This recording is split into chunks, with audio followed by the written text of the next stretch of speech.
নমস্কার বন্ধুরা, সবাই কেমন আছেন? আশা করি সকলে ভালো, আমিও ভালো। আমি এখন বানাচ্ছি মেদু বড়া। আজকে ব্রেকফাস্টে আমি মেদু বড়া বানাচ্ছি। তো আর এই যে নারকেলটা কিছুটা ব্যবহার হয়েছে আগের দিন। চাটনি বানাবো, এখনও ব্যাটার আছে। তারপর বাদামটা ড্রাই রোস্ট করে নিয়েছি। তারপর মেদু বড়াগুলো ভেজে নিচ্ছি। এই যে সব ভাজা হয়ে গেছে, চাটনিও রেডি হয়ে গেছে। তারপর হাজব্যান্ড ছিপ দিয়ে এই যে তেলাপিয়া মাছ ধরে দিয়েছে। আমার খুব তেলাপিয়া মাছ খেতে ইচ্ছা করছিল, সে কারণে অনেকগুলো উঠেছিল, দুটো রেখে দিয়েছি। আর তারপর পালং শাকের তরকারি করছি আমি। আজকে অন্য কচু দিয়েছি, আগের দিন সেদ্ধ হয়নি, আজকে কচুটা ভালো। তারপর ভাত হচ্ছে আর মাটন কারি করছি।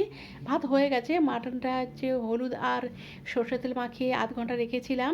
তারপর এখানে পেঁয়াজ, টমেটো আর রসুন আর আদা অল্প একটু তেলে ফ্রাই করে মিক্সির বাড়িতে ঠান্ডা করে পেস্ট করে নিয়েছি। কড়াইতে আরও একটু সর্ষে তেল দিলাম, তেজপাতা, দারচিনি, লবঙ্গ, এলাচ আর জিরে ফোড়ন দিলাম, আর একটু পেঁয়াজ দিলাম। পেঁয়াজটা ভালো করে ভেজে নিচ্ছি। তারপর এর মধ্যে পেস্ট দিলাম, দিয়ে এটা প্রায় 1.5 থেকে 2 মিনিটের মতো ভালো করে কষিয়ে নিয়েছি। কষানোর পর দিয়ে দিয়েছি হলুদের গুঁড়ো। হলুদ একটু অল্পই দিলাম, কারণ ম্যারিনেশনে হলুদ দিয়েছিলাম। আর লাল লঙ্কার গুঁড়ো আর জিরে গুঁড়ো দিয়ে ভালো করে আবারও কষিয়ে নিচ্ছি। এরপর মাটনটা দিয়ে দিলাম, দিয়ে মাটনটা দিয়ে বেশ ভালো করে 2 থেকে 2.5 মিনিটের মতো কষিয়ে নিয়েছি। ভেজে রাখা আলুও দিয়ে দিয়েছি।